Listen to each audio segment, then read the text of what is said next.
Congress party का कहना है कि कांग्रेस से लड़ने की बजाय सरकार चीन और कोरोना वायरस से लड़े। कांग्रेस पार्टी में कोई भी ओछी राजनीति नहीं करता है।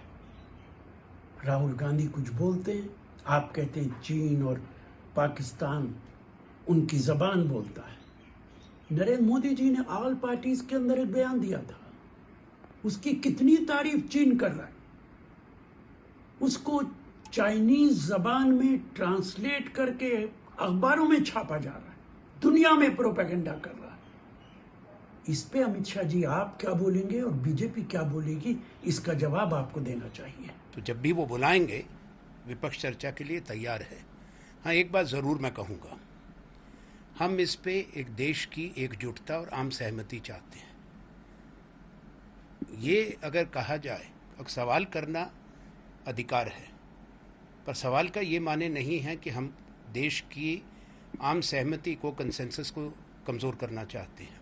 सरकार में वो जिम्मेदारी और जवाबदेही भाग रहे हैं और दूसरे के ऊपर थोप कर दूसरी चर्चा और दूसरे बहस को छेड़ने का काम कर रहे हैं। निश्चित रूप से देश देख रहा है।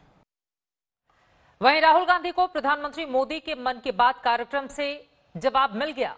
राहुल गांधी ने ट्वीट कर पूछा था कि राष्ट्र रक्षा की बात कब होगी। इसके कुछ ही मिनट के बाद मन की बात कार्यक्रम में पीएम मोदी ने चीन का नाम लिए बगैर उसे चेतावनी दे दी।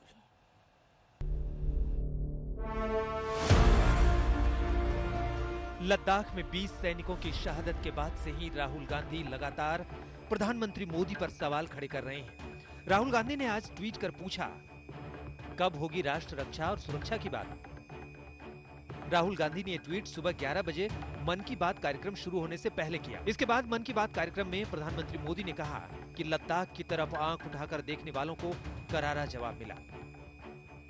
लद्दाख में भारत की भूमि पर आंख उठाकर देखने वालों को करारा जवाब मिला है। भारत मित्रता निभाना जानता है तो आंख में आंख डालकर देखना और उचित जवाब देना भी जानता है।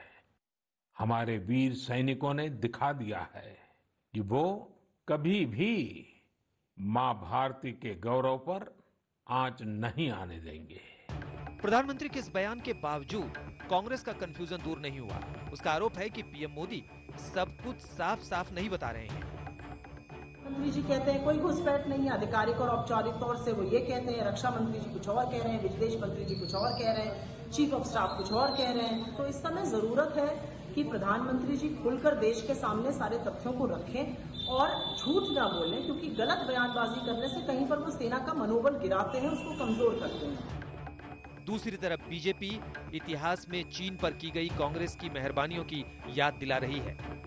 राहुल गांधी जी जिस तरीके की बात कर रहे हैं वो बिल्कुल स्पष्ट है कि चाहे वो राजीव गांधी फाउंडेशन हो या अन्य विषय हो, चीन का जो लेन देन रहा है इस परिवार के साथ 62 के बाद और खास तौर पे 1984 के बाद, वो पूरे देश के सामने है।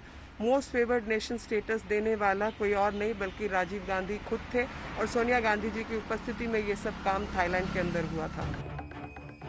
इससे पहले 26 जून को राहुल गांधी ने ट्वीट कर कहा था कि पीएम मोदी देश को सच बताएं। उन्होंने ये दावा भी किया था कि चीन ने 3 जगहों पर भारत की जमीन पर अतिक्रमण किया है। जवाब में शरद पवार ने कहा था कि राष्ट्रीय सुरक्षा के मुद्दे पर सियासत नहीं होनी चाहिए। साथ ही कहा था कि हम ये भूल नहीं सकते कि 1962 में चीन ने हमारी 45,000 वर्ग किलोमीटर जमीन पर कब्जा जमा लिया था। आज तक ब्यूरो।